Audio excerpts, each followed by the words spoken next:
The letter arrived on a Tuesday, though Amelia Hart would later insist it must have been raining, because that was how memory worked when a life broke cleanly in two. In truth, the sun had been high and indifferent over Ravenshire Hall, gilding the east lawns where the rose hedges had just begun to bud, and it was that very brightness she would remember with the sharpest bitterness, that the sky had not thought to darken for her. She was seated at the estate office desk, the one she had occupied for 4 years, ink-stained fingers moving down a column of tenant rents, when Mr. Coleridge, the butler, appeared in the doorway with an expression she had never before seen him wear.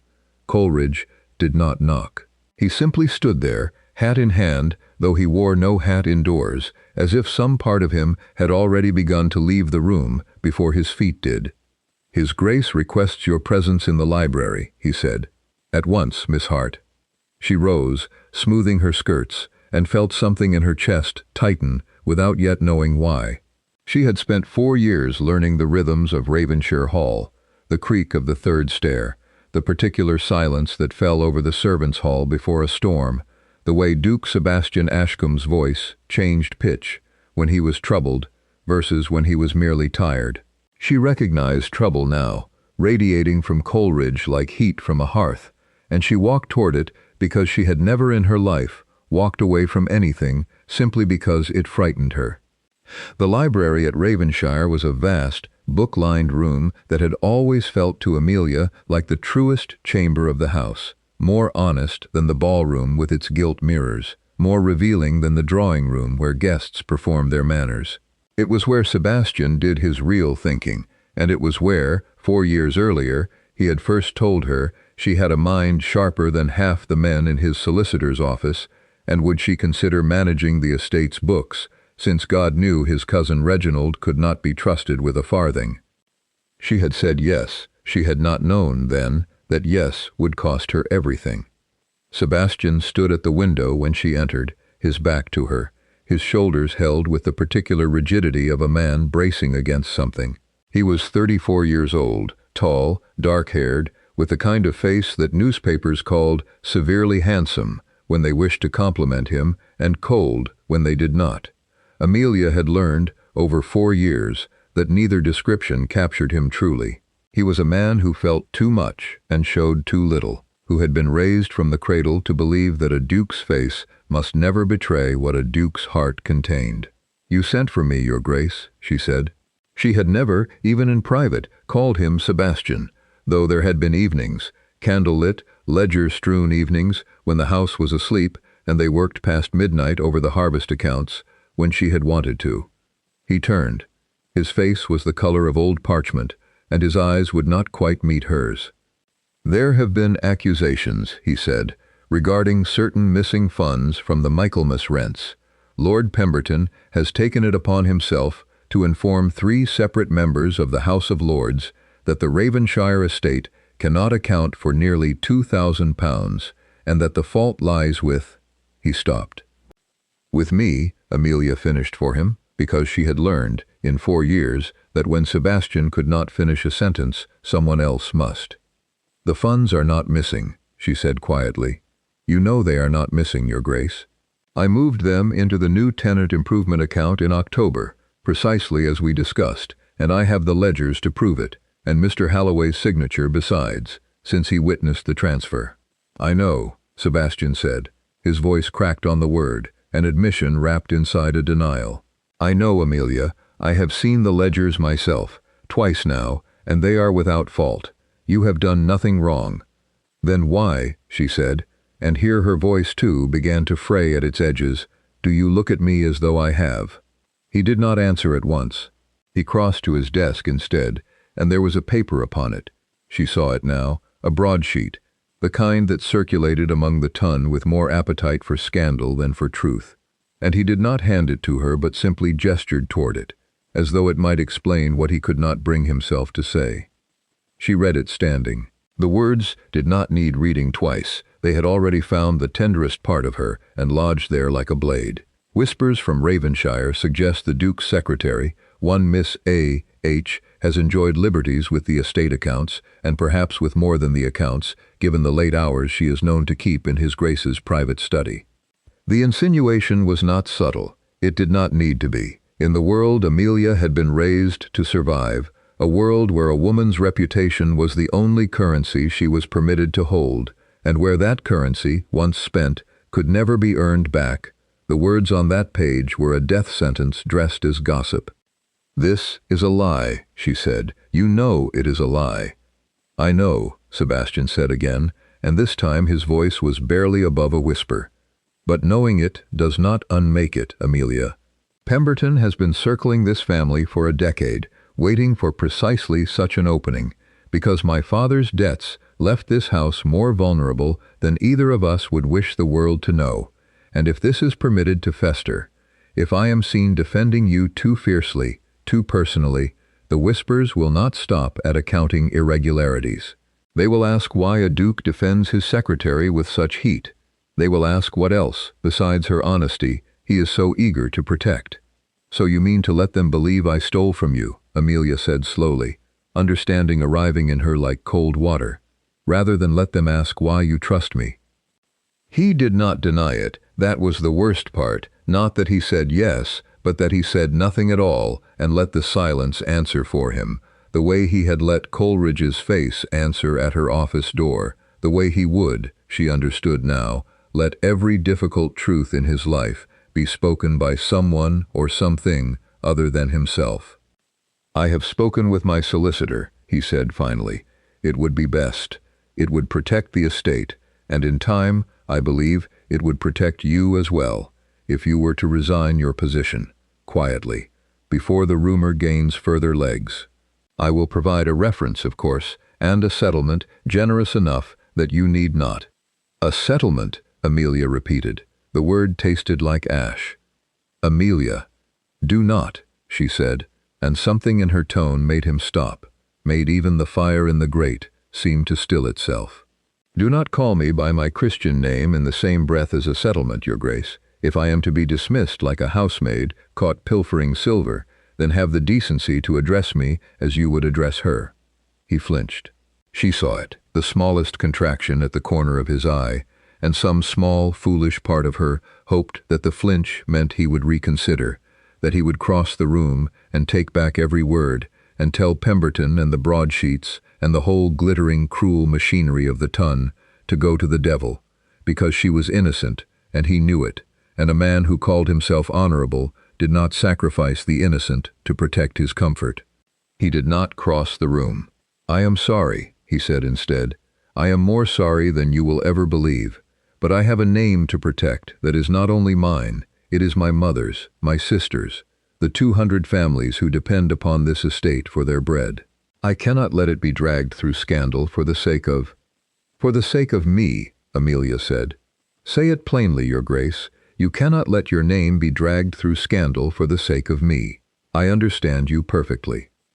She left the library with her spine straight and her eyes dry, because she had already decided, in the space of that single terrible conversation, that she would not give Sebastian Ashcombe the satisfaction of watching her weep. She packed her few belongings that same afternoon, a trunk's worth of dresses, a small collection of books he had once pressed into her hands with recommendations scrawled inside the covers, a miniature portrait of her late mother, and she left Ravenshire Hall before supper, walking down the long gravel drive on foot, because she could not bear to ask for the use of a carriage from a household that no longer claimed her.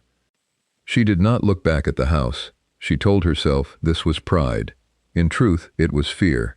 Fear that if she looked back, she would see Sebastian at some window, watching her go, and that the sight of his face would break the fragile composure she had built with such effort, stone by stone, across the whole terrible length of that gravel drive. She was 3 miles down the road, dusk gathering blue and cold around her, when she finally allowed herself to cry. She cried not for the position she had lost, nor even, entirely, for the reputation that would follow her like a shadow into whatever life came next. She cried because for 4 years she had believed that Sebastian Ashcombe saw her, truly saw her, not as a servant, not as an ornament, but as a mind worth consulting, and a heart worth trusting, and in a single afternoon he had shown her that when the choice came between her and his comfort, she had never been anything more than convenient. She did not know, walking that dark road with her trunk growing heavier by the mile, that 4 years later, another duke would offer her the very thing Sebastian had been too afraid to give: his name, his protection, and the plain, unhurried certainty that she was worth the fight. Sebastian told himself, in the weeks that followed Amelia's departure, that he had done the correct thing. He told himself this in the mornings, shaving before a mirror that seemed increasingly disinclined to meet his eye. He told himself this at supper, alone, at a table built for 20, in a dining room that had once, on the evenings Amelia stayed late over the ledgers, echoed with the particular music of her laugh when he made some dry remark about Reginald's investments. He told himself this at night, lying awake in a bed that had never before seemed so large, so silent, so entirely his own. He believed it less each time he said it. The estate began to fray almost immediately, in ways so small that at first he attributed them to coincidence. A shipment of grain was misrouted to the wrong mill. A tenant dispute over a boundary hedge, the kind of small quarrel Amelia had always resolved with a single afternoon's diplomacy, escalated instead into a formal complaint that consumed a full week of his steward's time.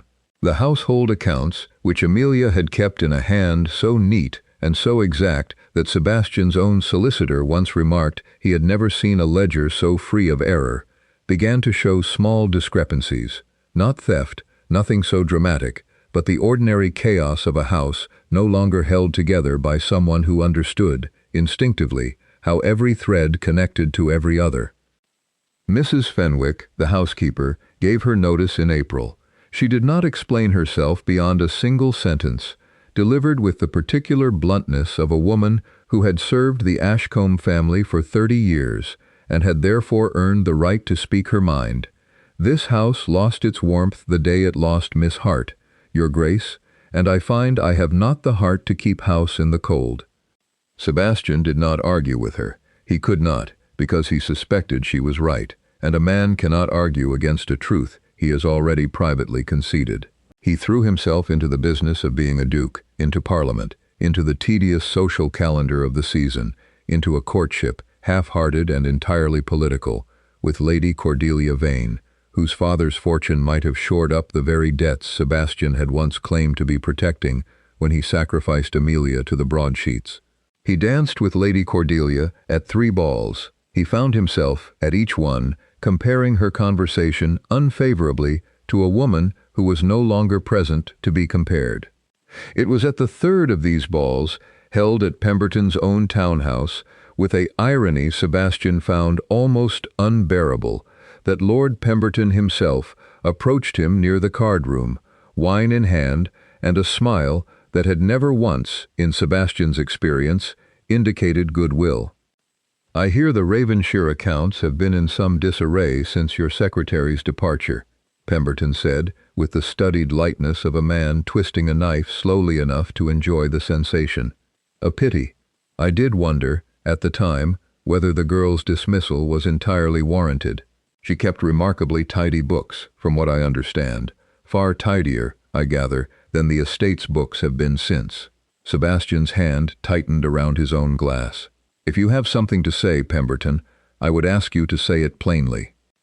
"Only that scandal is a peculiar thing," Pemberton said. "It rarely cares for truth. I dare say half of London believed your Miss Hart guilty of embezzlement, when in fact, and do correct me if I am wrong, Your Grace, the funds she was accused of stealing were never missing at all, merely relocated, at your own instruction, into an account of your own devising." He sipped his wine.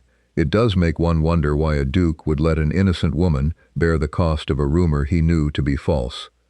It was the closest anyone had come, in 4 months, to saying aloud what Sebastian had spent every waking hour trying not to think, that he had sacrificed Amelia not to protect the truth, but to protect himself from the inconvenience of defending it. He left the ball early that night. He did not dance with Lady Cordelia again. Amelia found herself, in the first bitter weeks after leaving Ravenshire, in the small market town of Ashford, where an old family friend of her late mother's kept a modest inn and asked no questions about the scandal that had followed her from the capital, because Mrs. Yardley had known Amelia's mother as a girl and trusted the daughter's character more than she trusted the gossip of strangers. It was there, in the inn's common room, that Amelia first heard mention of the Dowager Duchess of Wrexham, an elderly widow, famously difficult, famously proud, whose once magnificent estate at Wrexham Park had fallen into a state of genteel ruin since the death of her steward the previous winter. No one wished to take the position. The dowager was known to dismiss stewards with the same regularity that other households dismissed spoiled fruit, and her estate's finances were rumored to be in a condition so tangled that even the most desperate of London's unemployed clerks had declined the post. Amelia wrote to her the very next morning. She did not disguise her circumstances. She had learned, in the wreckage of Ravenshire, that a foundation built on omission crumbles as surely as one built on lies, and so her letter to the Dowager Duchess of Wrexham stated plainly that she had been dismissed from her previous position under a cloud of scandal she maintained, and could substantiate with her own ledgers, which she had, with some foresight, copied and retained before her departure, was entirely unfounded. The dowager's reply arrived within the week, in handwriting so fierce it nearly tore through the page. Miss Hart, I have buried 2 husbands and outlived 3 stewards, and in all that time I have found that the world's opinion of a woman's virtue is worth considerably less than her arithmetic. Come to Wrexham Park on Thursday. Bring your ledgers. If you can make sense of the chaos my late Mr. Griggs left behind, I shall not trouble myself with what the broadsheets say of you. I have never yet met a broadsheet that could balance a column of figures. Yours, Eugenia, Dowager Duchess of Wrexham. Amelia arrived at Wrexham Park on a grey Thursday morning with her trunk, her ledgers, and a heart that had not yet remembered how to hope. The estate that greeted her was a portrait of quiet neglect, overgrown hedges, a roof in want of repair, a household staff reduced by attrition to a skeleton crew who moved through the halls with the resigned efficiency of people long accustomed to disappointment. The Dowager Duchess received her in a drawing-room whose furniture, Amelia noted immediately, was of the finest quality, and yet arranged with no attention to comfort or warmth. A room, like its mistress, that had once been magnificent, and had since forgotten how to be inhabited rather than merely occupied. "You're younger than I expected," the dowager said, by way of greeting, examining Amelia over the rim of a pair of spectacles with an intensity that might have unsettled a lesser woman.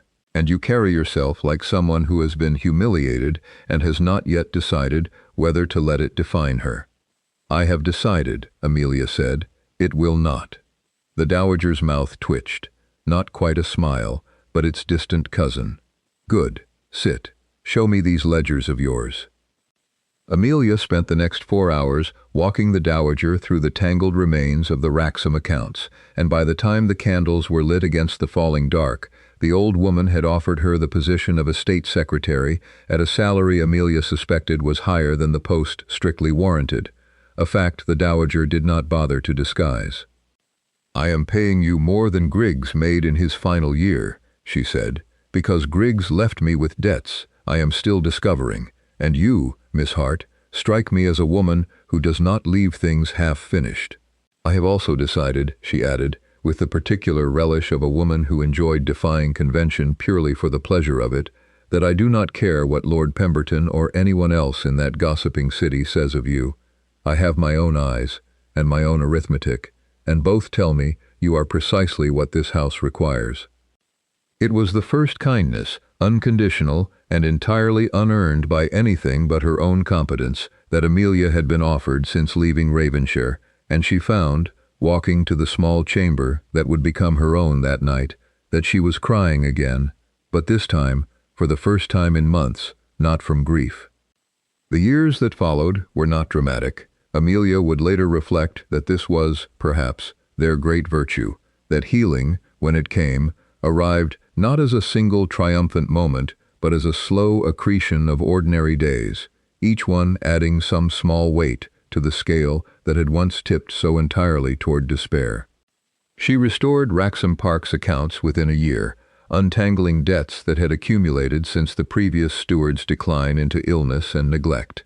She renegotiated leases with tenants who had grown accustomed to being ignored, and found, in doing so, that the same instinct for fairness and clear-eyed diplomacy that had once smoothed disputes at Ravenshire served her equally well here, perhaps better, because now she carried it out under her own authority rather than borrowed from a duke's name. The dowager, prickly and demanding as she remained, became something Amelia had not expected to find again so soon after Ravenshire, an ally who asked nothing of her but competence and honesty, and who gave, in return, a fierce and unwavering loyalty. "You've made this house worth living in again," the dowager told her one evening, some 2 years into Amelia's tenure, as they sat together over the account books, with a companionable silence that had become their custom. "I had nearly forgotten what it felt like to have a house that functioned rather than merely survived." "You give me too much credit," Amelia said. "I give you exactly the credit you are due," the dowager said, with the particular sharpness she reserved for statements she considered beyond argument.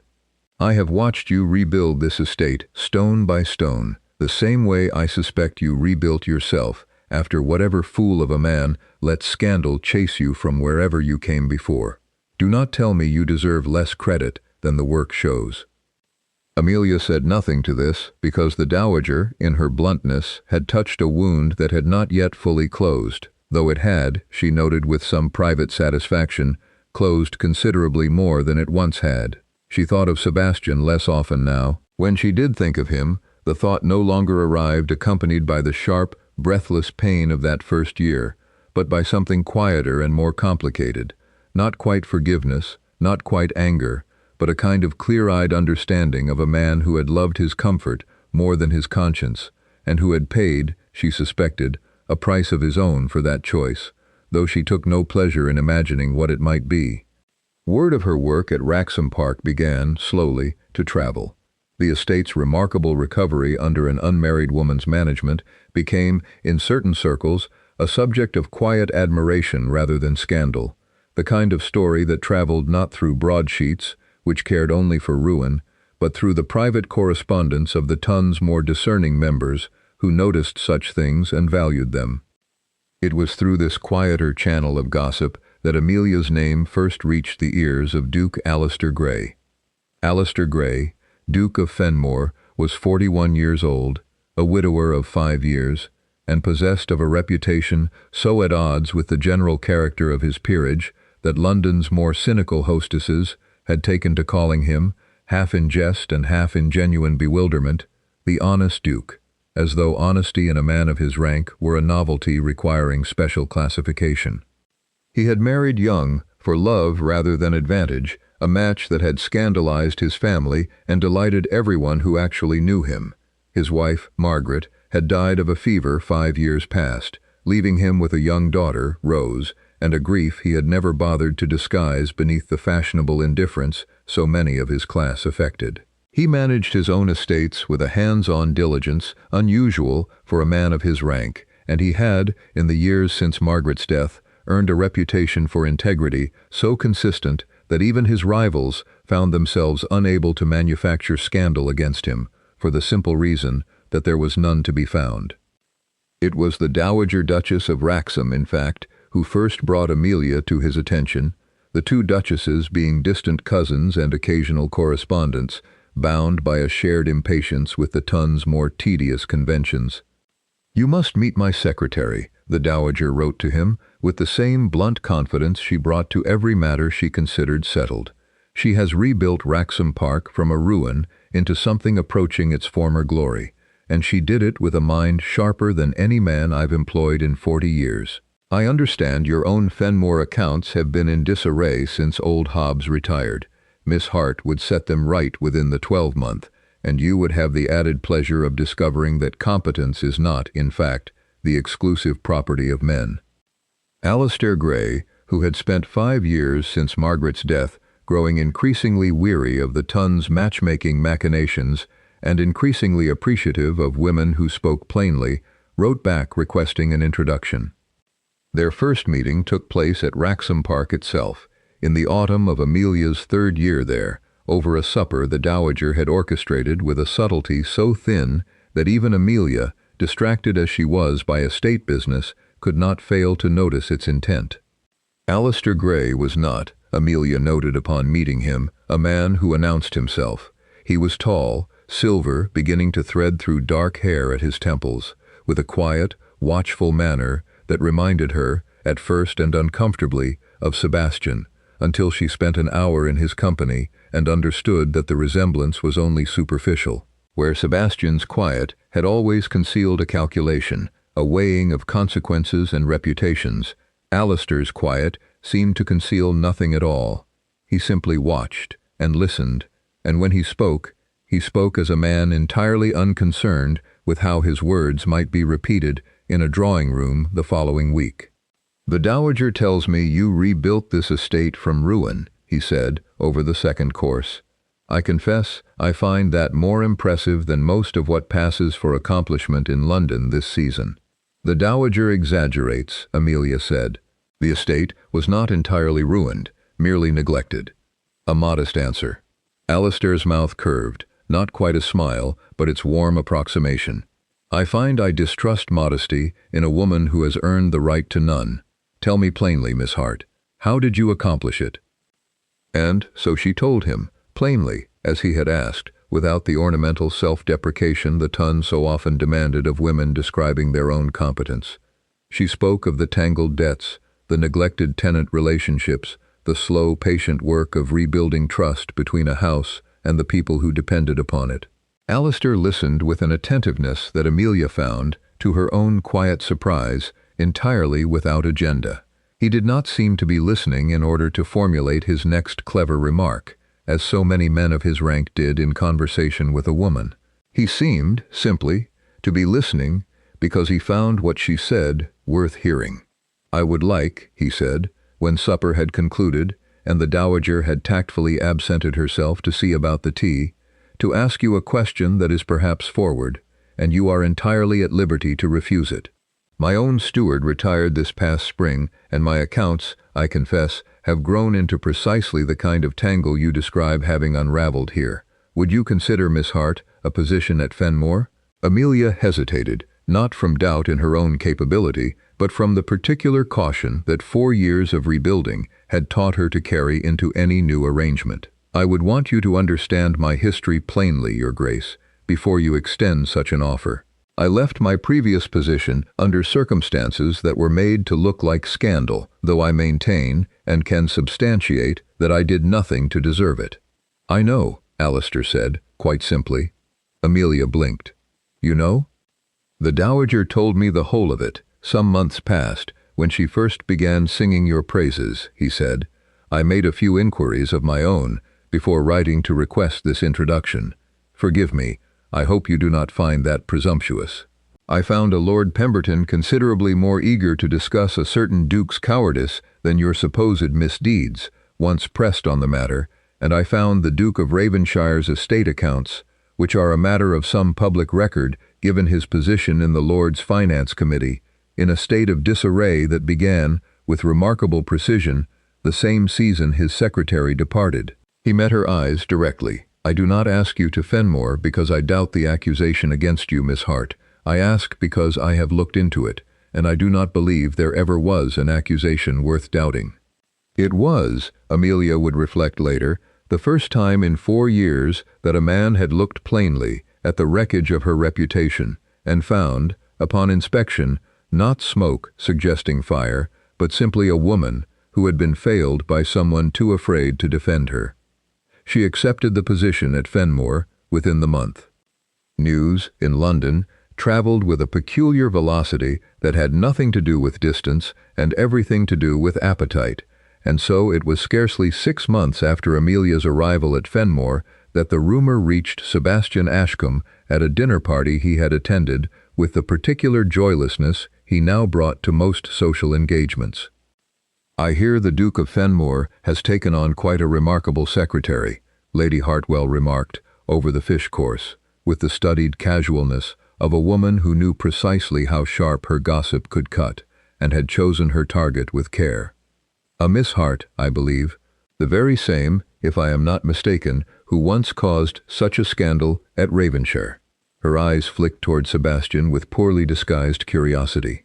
Fenmore's accounts, they say, have improved remarkably since her arrival, much as Wraxham's did, and much as Ravenshire's, I am given to understand, have not since her departure. Sebastian set down his fork with a care that cost him considerable effort. "Is that so?" he said, in a voice he hoped conveyed indifference, and suspected conveyed nothing of the kind. "Indeed. There is talk," Lady Hartwell continued, warming to a subject she clearly relished, "that Fenmore's interest in Miss Hart extends rather beyond the professional. He is a widower, after all, and she is by all accounts a woman of remarkable capability, whatever cloud once followed her name. One does wonder whether the Duke of Fenmore's famous integrity extends to marrying where he pleases, regardless of what old scandals might attach to a lady's history." Sebastian excused himself from the table shortly after, citing a headache that was not, strictly speaking, untrue, though its true cause had nothing to do with the wine. He did not sleep that night. He lay awake in the vast, silent bedchamber that had never stopped feeling too large since Amelia's departure, 4 years past, and he found himself doing something he had studiously avoided for the whole of that time. He allowed himself to imagine her happy, not humiliated, not struggling, not paying some due penance for a scandal that had never been hers to pay, but happy, capable, valued, exactly as she had always deserved to be, in a household not his own, under the protection of a man who had apparently required no persuasion whatsoever to see her worth plainly. The thought should perhaps have brought him some relief. He had told himself, across 4 years of careful self-justification, that his greatest wish for Amelia was that she find some measure of peace after the injury he had done her. Instead, the thought arrived accompanied by a grief so total and so unexpected that he found himself, for the first time since his father's funeral, weeping alone in the dark. He understood, lying there, what he had spent 4 years refusing to understand, that he had not merely lost an excellent secretary, nor even merely wounded a woman he respected. He had lost the one person who had ever seen him plainly and chosen, despite that plain seeing, to stay. And he had thrown her away, not because his family's honor genuinely required it, but because he had been too great a coward to discover whether it might have survived the truth. The occasion that would bring Sebastian Ashcombe and Amelia Hart into the same room again, after 4 years of separate lives built on separate foundations, was one that neither of them could have anticipated, and neither could easily avoid. The wedding of Sebastian's own sister, Lady Charlotte Ashcombe, to the second son of the Earl of Winterbourne, a match that had been 3 years in the careful making, and whose guest list, drawn up with the diplomatic precision such alliances required, included among its 200 names both the Duke of Fenmore, an old friend of the Winterbourne family, and, by natural extension, his secretary and close household companion, Miss Amelia Hart. Amelia learned of the connection only a fortnight before the wedding, when Alistair mentioned, in the offhand manner of a man discussing an unremarkable social obligation, that they had been invited to Lady Charlotte Ashcombe's wedding at Ravenshire Hall, and would she care to accompany him? She stood very still for a long moment. "Ravenshire," she said. Yes. Alistair's watchful eyes found hers, and she understood, in that moment, that he had known precisely what he was asking, and had chosen his words with deliberate gentleness to give her room to decline. "I would not press you to attend a place that carries such memory for you, Amelia. We may send our regrets, and no one will think the worse of it." Amelia considered the offer of escape, and found, to her own quiet surprise, that she did not want it.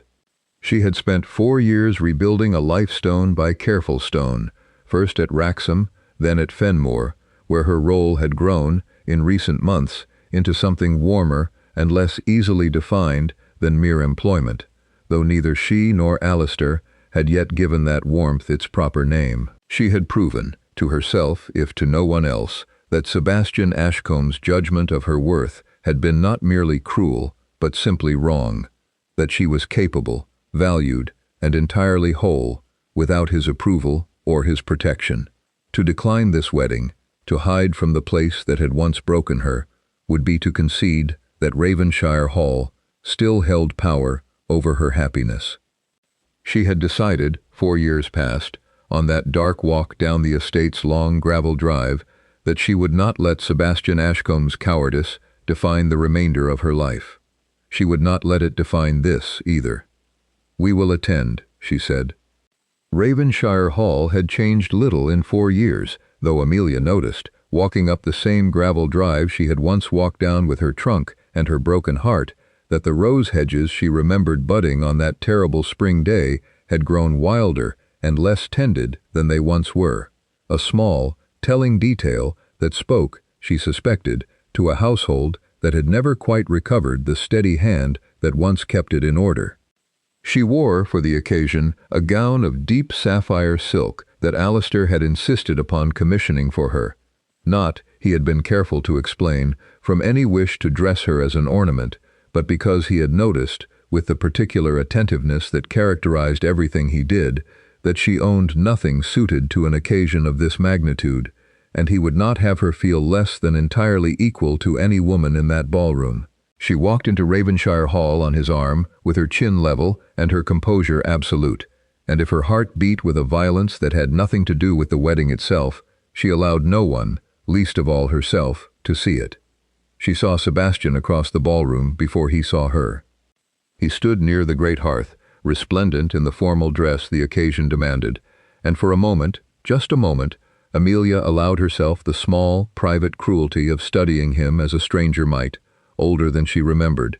The lines at his eyes deepened by something more than time, a certain heaviness in his bearing that had not been there 4 years past, when he had still believed his choices carried no lasting cost. Then he turned, and their eyes met across the crowded room, and Amelia watched every trace of composure drain from his face in a single, unguarded instant. He crossed the ballroom toward her with the particular urgency of a man who has forgotten, momentarily, that he is being watched by 200 guests, and it was only when he stood before her, close enough that she could see the genuine shock still working through his features, that he seemed to remember himself, and stopped. "Amelia," he said, and then, correcting himself with visible effort, "Miss Hart, I did not know you would be attending." "Your Grace," her voice, she was pleased to note, carried not a single tremor. "May I present the Duke of Fenmore? I believe you are already acquainted, through Lady Charlotte's engagement to Lord Winterbourne's family." Alistair inclined his head with perfect, unhurried courtesy, a courtesy that carried, Amelia noted with some private appreciation, not the slightest trace of deference, though Sebastian outranked him in nothing but the particular misfortune of his own conscience. "Ravenshire, a fine occasion for your sister. I understand Lord Winterbourne to be an excellent match." Yes, we are all very pleased," Sebastian said, though his eyes had not left Amelia's face, and something in his expression suggested a man struggling to reconcile the composed, radiant woman before him with the memory of the one who had walked out of his library 4 years past, with her world in ruins. "Miss Hart, you are looking remarkably well."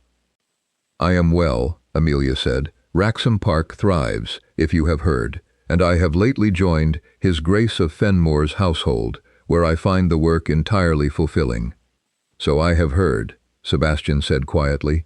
"London speaks of little else, this season, but the remarkable transformation you have wrought wherever you go." There was a silence then, not comfortable, not entirely hostile, but heavy with everything neither of them said aloud. 4 years of separate grief, a betrayal that had cost one of them everything, and the other, Amelia now understood, considerably more than he had anticipated when he made his careful, cowardly calculation. "I am glad," Sebastian said finally, "that you have found happiness, Miss Hart. You deserve nothing less. You deserved," he added, with a rawness that surprised them both, "considerably more than what I gave you." Amelia held his gaze for a long moment, and found, to her own quiet astonishment, that the words did not reopen the old wound so much as confirm something she had already come to understand, across 4 years of careful rebuilding, that Sebastian's regret, however genuine, changed nothing about the life she had built without him, and needed nothing from him to remain whole. "Thank you, Your Grace," she said.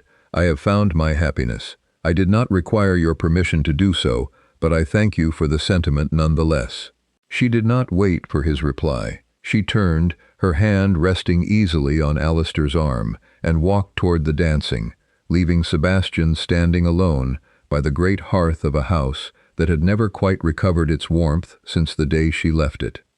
Sebastian did not sleep the night of his sister's wedding, though the household had long since fallen quiet, and even the last of the wedding guests had retired to their chambers. He sat instead in the library, the same library where he had once told Amelia, with a coward's careful phrasing, that she must resign her position for the sake of a name he had valued above her, and he allowed himself, for the first time in 4 years, to fully reckon with what he had done. He had told himself across those years a comfortable story, that he had made a difficult but necessary choice, that the estate's survival had required a sacrifice, that Amelia, wherever she had gone, would surely understand in time that his hand had been forced by circumstances beyond his control. It was a story that had allowed him to sleep at night, to attend to his duties, to court Lady Cordelia Vane with a hollow diligence that had fooled no one, least of all himself. Watching Amelia across the ballroom that evening, radiant, composed, entirely unbowed by the wreckage he had once tried to make of her life, he understood, with a clarity that arrived like cold water, that the story he had told himself was a lie in every particular that mattered. The estate had not required her sacrifice. Pemberton's rumors, unanswered, would have withered within a season, as such rumors generally did, once some fresher scandal captured the ton's fickle attention.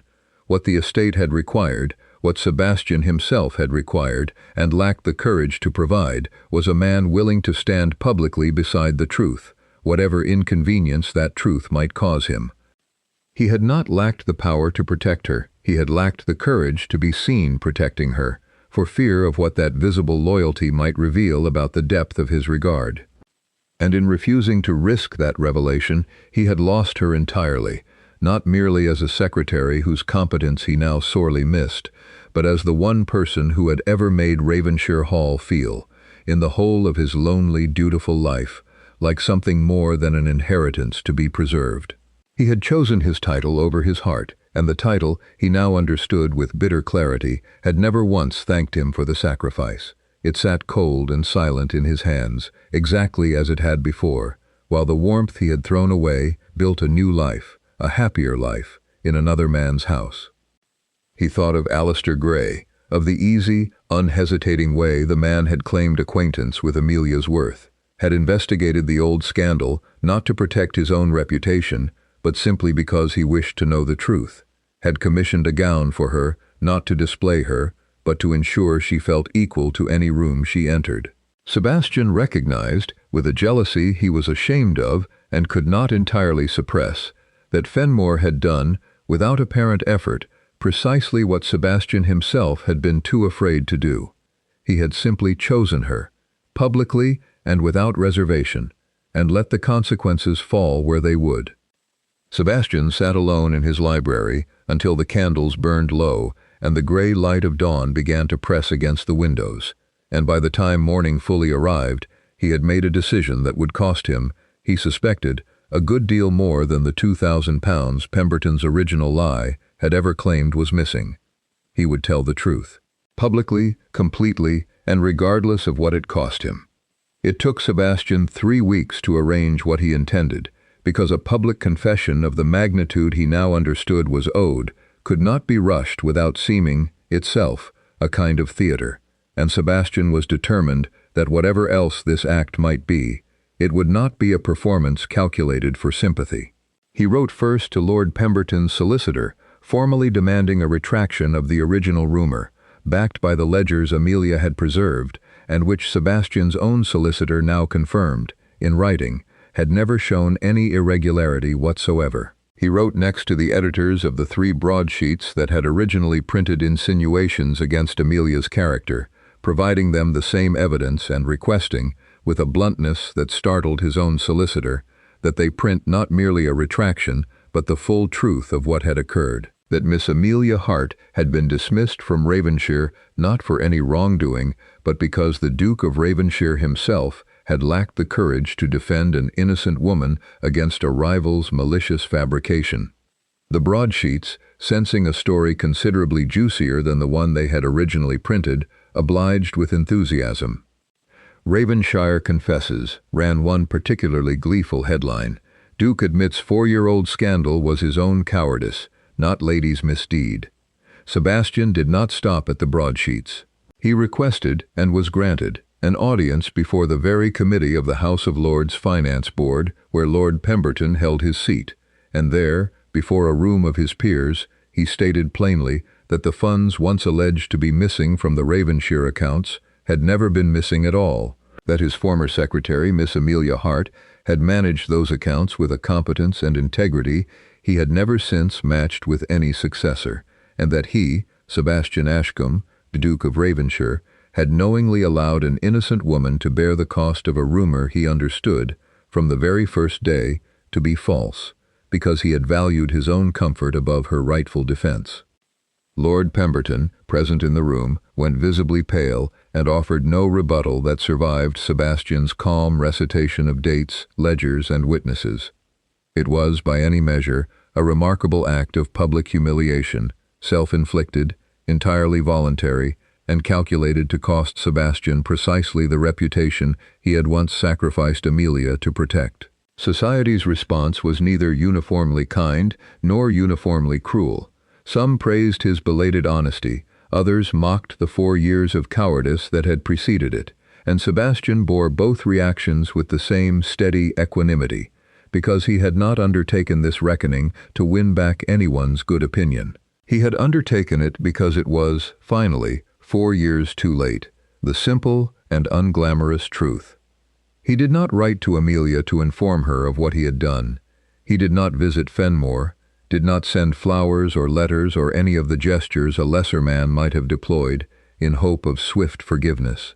He understood, with a clarity that had cost him considerable pain to earn, that he had no right to ask anything of her, not her forgiveness, not her gratitude, not even her attention. He had failed her once by choosing silence over truth. He would not fail her again by demanding, through some grand romantic gesture, that his belated honesty be rewarded with the very thing he had thrown away. He simply let the truth stand, unadorned, and returned to the quiet, considerably lonelier business of being a duke who had finally learned, 4 years too late, what his title had actually been worth compared to what he had traded for it. Amelia learned of Sebastian's public confession first through the Dowager Duchess of Wrexham, who wrote to her with an energy that fairly leapt off the page. "You will not believe, my dear girl, what that fool of a duke has done," and then, more fully, through the broadsheets themselves, which Alistair brought to her over breakfast, with an expression she could not entirely read. She read the account of Sebastian's confession twice, sitting very still at the Fenmore breakfast table, while Alistair watched her with the patient, unhurried attention that had become, over the months of their acquaintance, one of the qualities she valued most in him. "How do you feel?" Alistair asked, when she finally set the paper down, reading this. It was, Amelia reflected, a question Sebastian himself had never once thought to ask her. In 4 years of managing his household, and, evidently, 4 years of failing to defend her honor, he had told her what he required of her, and later what circumstances required of him, but he had never once, in the whole of their acquaintance, simply asked what she felt. "I feel," she said slowly, working the truth out even as she spoke it, "vindicated, which surprises me, a little, because I had thought myself entirely past needing vindication. I built a life, these 4 years, that did not depend on Sebastian Ashcombe ever admitting the truth. And yet," she paused, "and yet there is some old wound in me that is glad, all the same, that the world now knows what I always knew."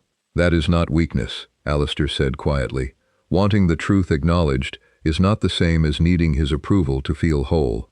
You may hold both at once, the wholeness you built without him, and the simple satisfaction of watching a coward finally tell the truth." Amelia looked at him for a long moment, at this quiet, steady man who had never once, in the whole of their acquaintance, asked her to be smaller or more careful than she naturally was, who had defended her before he had even properly courted her, who had commissioned a gown not to display her beauty, but to ensure she felt equal to any room, who was asking her now, with genuine curiosity rather than any anxious need for reassurance, how she felt about the return of the man who had once broken her. "I am not angry any longer," she said. "I find that surprises me most of all.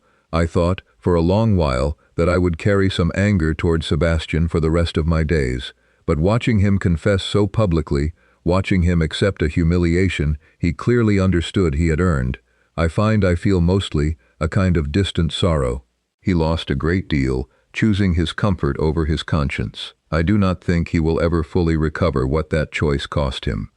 "And do you," Alistair asked, with the particular carefulness of a man asking a question whose answer mattered to him more than he wished to reveal, "have any wish to offer him that recovery? To forgive him and see what might follow from it?" It was, Amelia understood, the true question beneath his careful phrasing, not whether she might forgive Sebastian in some abstract, distant sense, but whether some part of her heart remained tethered to the life she might once have built at Ravenshire, had Sebastian chosen differently. She considered the question with the same seriousness she brought to every difficult matter, because she owed Alistair, who had never once been anything but honest with her, nothing less than an equally honest answer. "I forgive him," she said finally, "not because he has earned some claim on my future, but because I find I no longer wish to carry the weight of unforgiveness. It serves no one, least of all myself. But forgiveness," she added, meeting Alistair's eyes directly, "is not the same as return. I do not wish to go back to Ravenshire, Alistair. I do not wish to be the woman who waited 4 years for a duke to find his courage. I have built something here, at Fenmore, that I value a great deal more than the life I might have had Sebastian chosen bravery 4 years sooner." Something shifted in Alistair's expression, relief, she thought, though he was too controlled a man to show it fully. "And what," he said, "do you value, precisely, about the life you have built here?" Amelia smiled, the first entirely unguarded smile she had allowed herself in this conversation. "I value a household that runs on trust rather than fear of scandal. I value a man who asks what I feel before he tells me what he requires. I value," she said, reaching across the table to rest her hand over his, "you, Alistair. Not as some consolation for what Sebastian failed to give me, but as something I have chosen freely, because you have earned it, day by patient day, in a manner Sebastian never once attempted." Alistair turned his hand beneath hers, so that their fingers laced together, and for a long moment neither of them spoke, because the moment required no further words. It was Rose, Alistair's young daughter, who first suggested, with the guileless directness of a child who had not yet learned to fear plain speech, that Amelia and her father ought simply to marry, since they clearly wished to, and everyone in the household already behaved as though they had. "You needn't wait for some grand occasion," Rose informed Amelia one afternoon, with the serene confidence of an 8-year-old dispensing wisdom she considered entirely obvious. "Papa smiles more since you came. You should just marry him and be done with waiting." Amelia laughed, startled into genuine delight. "Your papa has not yet asked me, Rose." "Then I shall tell him to," Rose said, with the executive certainty of a child who had never once doubted her own authority in matters of the heart, and marched off to do precisely that. Alistair, when he found Amelia in the estate office that evening, wore an expression somewhere between amusement and genuine nervousness that Amelia had not seen on him before. "My daughter," he said, "has informed me, in terms that admitted no argument, that I am a fool for not having asked you to marry me already." "Your daughter," Amelia said, setting down her pen, "is a remarkably perceptive child." "She is." Alistair crossed the room and knelt beside her chair, not with the theatrical flourish, such gestures sometimes carried in the ton's more performative courtships, but with the same quiet, unhurried sincerity that characterized everything he did. "Amelia, I have known you 18 months, and in that time you have managed my household with a competence I have come to depend upon, and, considerably more importantly, you have become the person whose company I most wish to keep at the end of every day, and whose counsel I trust above any others. I do not offer you marriage as rescue, for you have never once required rescuing. You rescued yourself, long before I had the good fortune to meet you. I offer it because I have watched you build a life of remarkable dignity out of circumstances that would have broken a lesser woman, and I find I would like, very much, to spend the remainder of my own life beside someone of such character. Will you marry me?" Amelia looked at this steady, patient man, who had never once asked her to diminish herself, who had defended her reputation before he had even properly courted her, who had built, alongside her, a household founded on the very trust and honesty that Ravenshire had never quite managed to offer her, and she found that the answer required no deliberation at all. "Yes," she said, "I will marry you, Alistair, not because I need saving, but because I have chosen you, freely, as the man I wish to build the rest of my life beside." News of the engagement between the Duke of Fenmore and Miss Amelia Hart reached Sebastian on a quiet autumn morning, delivered in a brief notice in the very broadsheet that had once printed the lie that ruined her reputation, a notice that read in its entirety, with none of the salacious insinuation that had characterized its predecessor 4 years past. His Grace the Duke of Fenmore is pleased to announce his engagement to Miss Amelia Hart, whose remarkable service to the Wraxham and Fenmore estates has earned the admiration of all who know her true character. Sebastian read the notice, standing in the same library where he had once, in a moment of cowardice he would carry for the whole of his life, told Amelia she must leave. He felt, reading it, a grief so complete it nearly buckled him, not the sharp, desperate grief of fresh loss, but the quieter, more permanent grief of a man finally accepting that a door he had once held open, however briefly, had now closed for good, and had closed by his own hand, 4 years past, on a spring afternoon he would regret until his final breath. But beneath that grief, to his own quiet surprise, he found something else, a genuine, uncomplicated gladness that Amelia had found, at last, the life she had always deserved, a life built on trust rather than fear, on a man's willing courage rather than his careful calculations of cost and consequence. He wrote to her only once, a brief letter that he composed with more care than he had given any correspondence in years, and which he sent not in hope of any reply, but simply because he understood, finally, that some truths deserve to be spoken plainly, regardless of what they cost the speaker or what they asked of the listener. "Miss Hart, I understand you are to be married, and I write only to say that I am glad of it, genuinely, entirely glad, without the smallest reservation.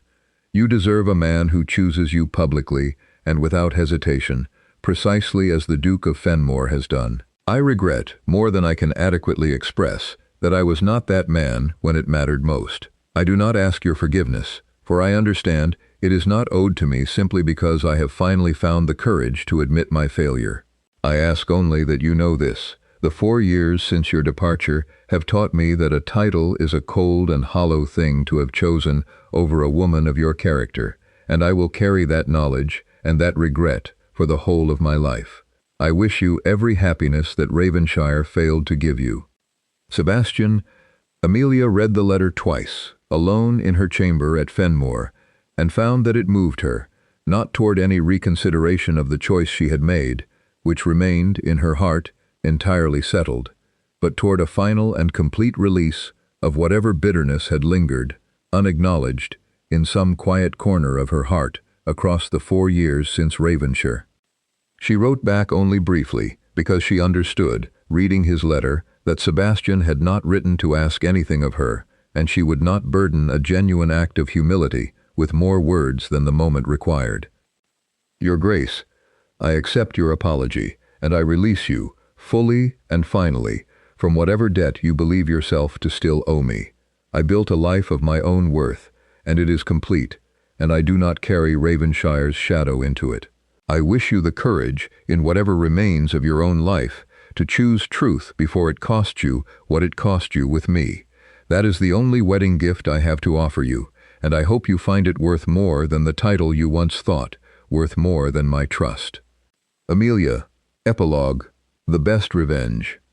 Amelia Hart married Alistair Gray, Duke of Fenmore, in a modest autumn ceremony at Fenmore's own chapel, attended by the Dowager Duchess of Wrexham, who cried without the smallest embarrassment through the entire service, and by young Rose, who informed every guest within earshot that the marriage had been, in substantial part, her own idea.